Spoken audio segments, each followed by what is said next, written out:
Welcome to TSX Quarterly, the podcast that brings you publicly available earnings calls from companies listed on the Toronto Stock Exchange in one convenient location.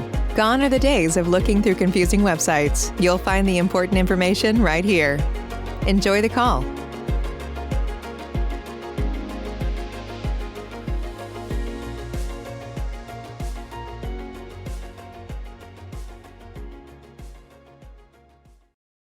Good day and welcome to the MAV Beauty Brands third quarter 2021 earnings conference call. Today's conference is being recorded. At this time, I would like to turn the conference over to Craig Armitage. Please go ahead, sir. Thank you and good morning, everyone. Just a quick note before we get started that our remarks today may provide certain information regarding our expectations, future plans, and intentions that may constitute forward-looking statements. I would refer you to the most recently filed MD&A or the AIF, both of which are available on our website and on SEDAR. These include a summary of the significant assumptions underlying these forward-looking statements and certain risks that could affect the company's performance and the ability to deliver on these forward-looking statements. You'll find the Q3 earnings release, the financial statements, and the MD&A on the IR section of the website. I'd also highlight that in the financial discussion today, the comparisons are Q3 2021 versus Q3 2020 unless otherwise stated.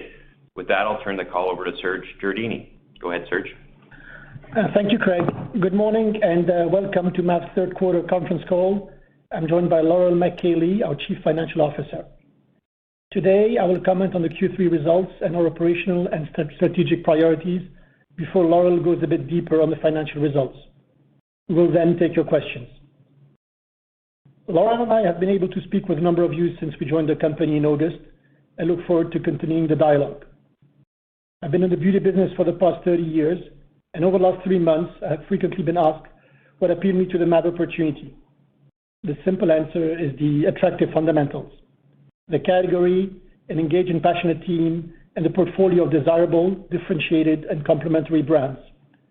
Each of our brands has a unique voice and expertise and also benefits from the shared operating platform that allows for efficient operations and the ability to scale profitably. The strategy is sound in a market with underlying growth and resilience. Having said that, we also recognize that a strategy is as good as the execution. And clearly, there's work to be done to improve our day-to-day execution across many areas of the business. In time, this will translate into better reported results for sales, margins, EBITDA, and free cash flow. As for the Q3 results, quite simply, they're disappointing across these measures. We'll also elaborate on the non-cash goodwill impairment recognized this quarter. Net sales were down 22% in the third quarter to $24.7 million and by 11% year-to-date to $82.5 million. As with Q2, the sales decrease reflects net distribution losses from retail planogram resets. In this quarter, we're also seeing the impact of the subsequent inventory adjustments by these same retailers. The solid performance year-to-date of 2 of our brands was more than offset by the year-on-year decreases of our other 2 brands. Marc Anthony, the largest brand in the portfolio, continues to perform well, building on a 25-year heritage of professional expertise brought to the mass and drug channels. The new packaging initiative has been well received and is contributing to this performance. Year-to-date POS growth is ahead of the overall category as measured by Nielsen for the U.S. mass channel. We also continue to experience rapid growth in e-commerce.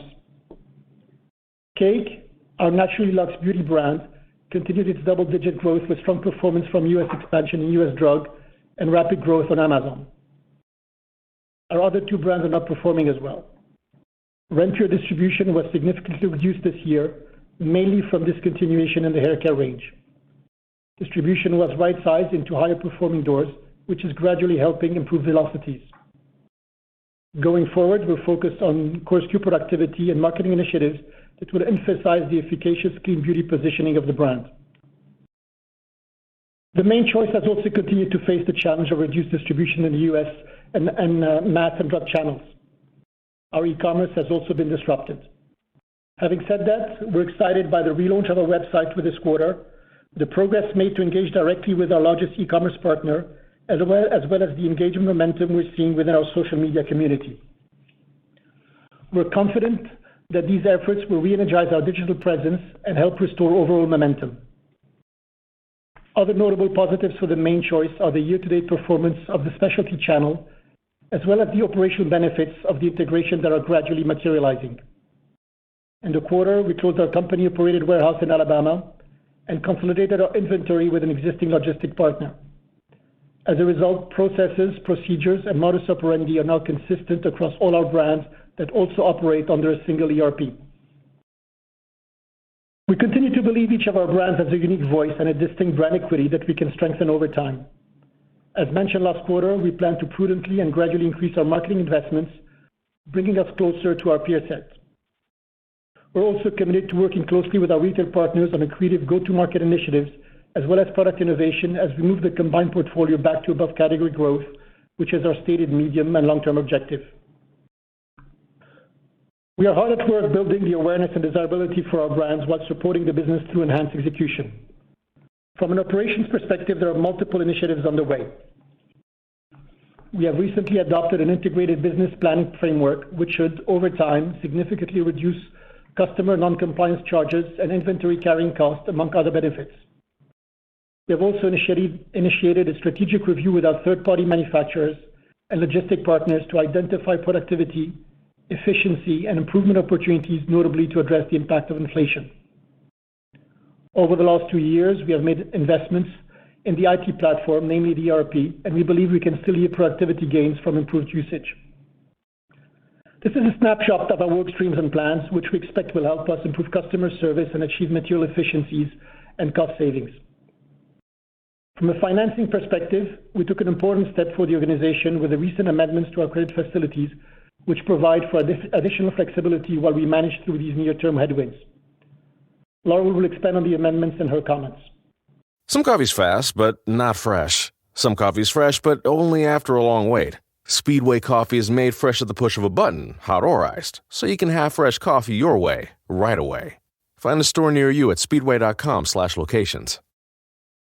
Kent State really does care about its students, and I think that if a student wants to feel supported throughout their time here and feel like they have someone to go to for help or for advice or just to talk, Kent State is the place for that.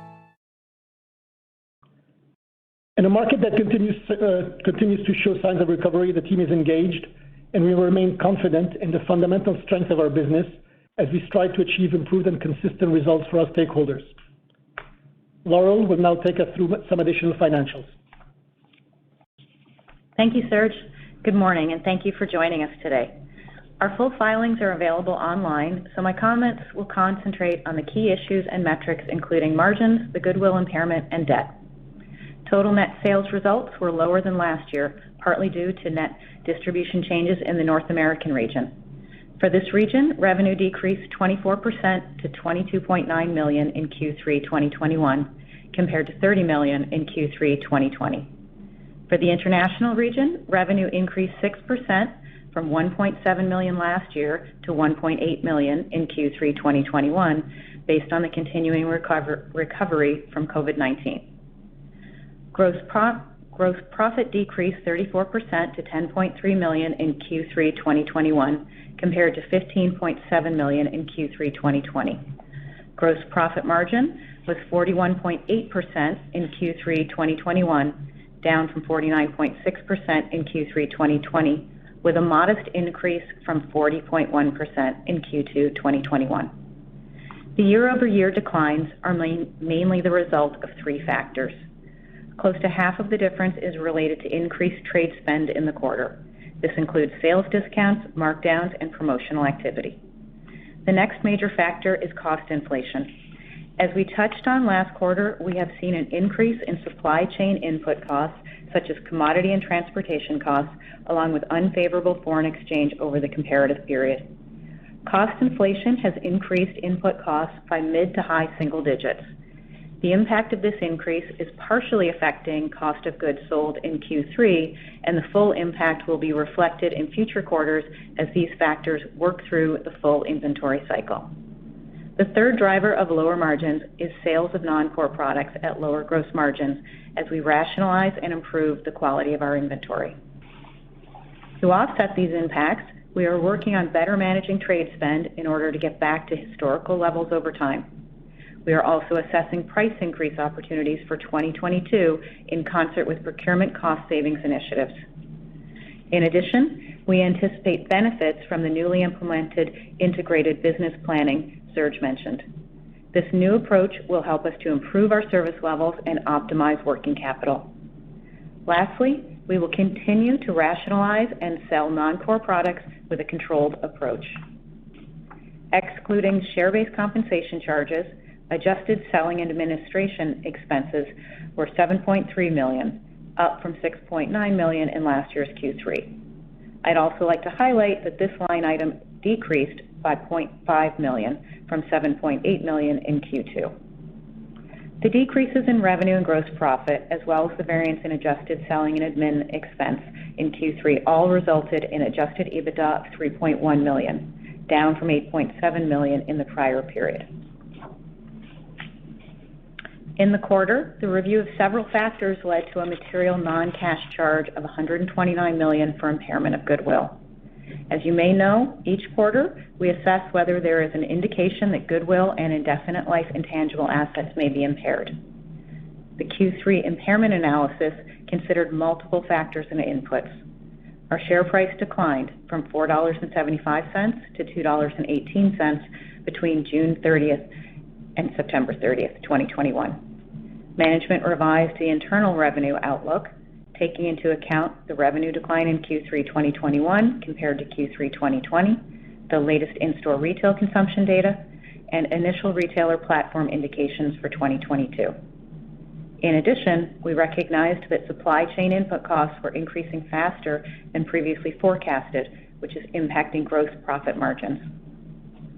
As a result, we reported a significant net loss of $103.1 million in Q3 2021 versus net income of $3.6 million last year. Adjusted net income was positive $0.3 million compared with $4.2 million in Q3 2020. Adjusted earnings per share on a diluted basis was 1 cent per share in Q3 2021 compared with 10 cents per diluted share in Q3 2020. Adjusted free cash flow for Q3 came in at $1.8 million versus $4.4 million, reflecting the reduction in operating cash flow over the prior year. In the quarter, we reduced our debt by $7.5 million, and at quarter end, our net debt stood at $121.6 million, net of cash of $11.9 million. As Serge touched on, and you'll see in today's press release, we recently worked with our lending syndicate to amend our credit facilities. Among the changes, the most significant one was an adjustment to the primary financial covenant, total net leverage ratio. The revised agreement provides us additional headroom to further implement the changes we have discussed today, all of which are ultimately aimed at generating better and more consistent operating earnings and free cash flow. The amended agreement also provides for the repayment of the term facility at a rate of 5% per annum in quarterly installments commencing on March 31st, 2022, and increased the anticipated interest rate to LIBOR plus 3.5% per annum. This updated facility is a major step for the organization, and we appreciate the support of our banking partners. I will now turn the call back to Serge for closing comments. Serge? Thank you, Laura. We understand we have given you a lot to digest with today's results. As we stated, there's much work ahead to strengthen the business performance as we strive to achieve improved and consistent results for our stakeholders. In a market that continues to show signs of recovery, we remain confident in the fundamental strength of our business, the unique and complementary brand portfolio, the efficiency of a common operating platform, the team's expertise, and our entrepreneurial spirit. Thank you for your support. Now, operator, please open the call up to questions. Thank you. If you would like to ask a question, please signal by pressing star 1 on your telephone keypad.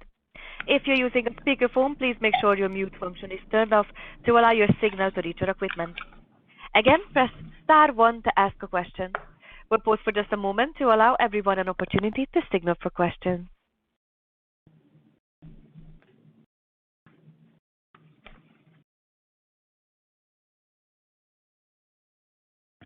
As a reminder, please press star 1 to ask a question. We'll take our first question from Sabahat Khan with RBC Capital.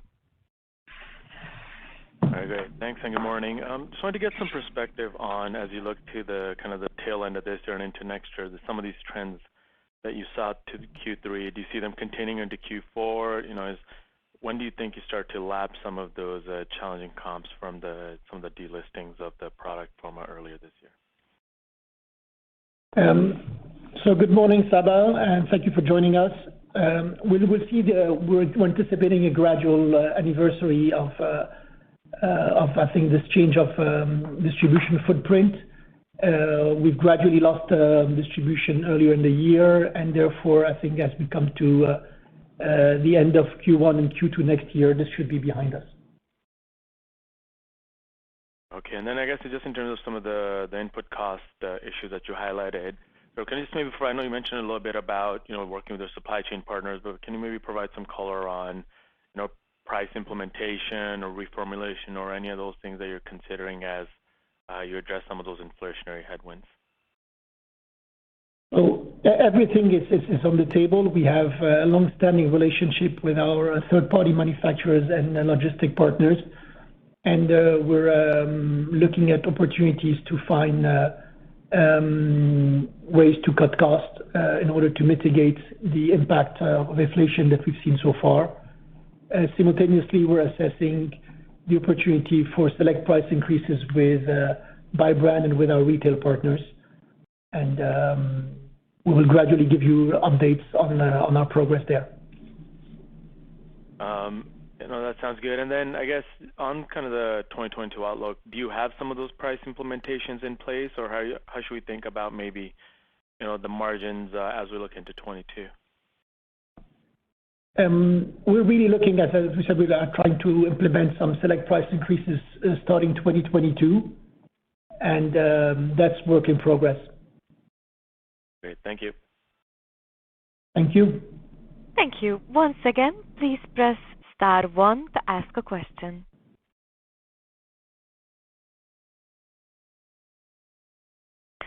It appears there are no further questions at this time.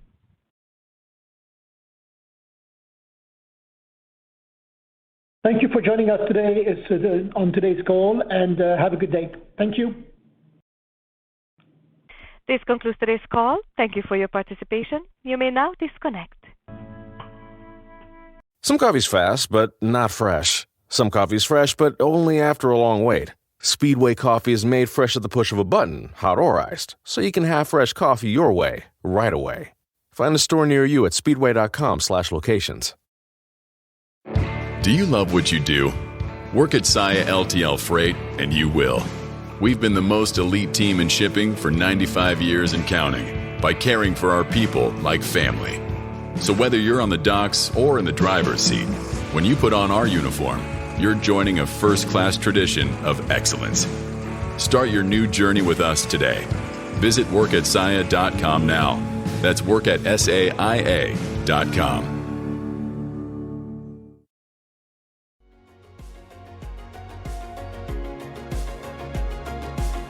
Thank you for listening to TSX Quarterly. If you enjoyed the cast, remember to leave a good rating.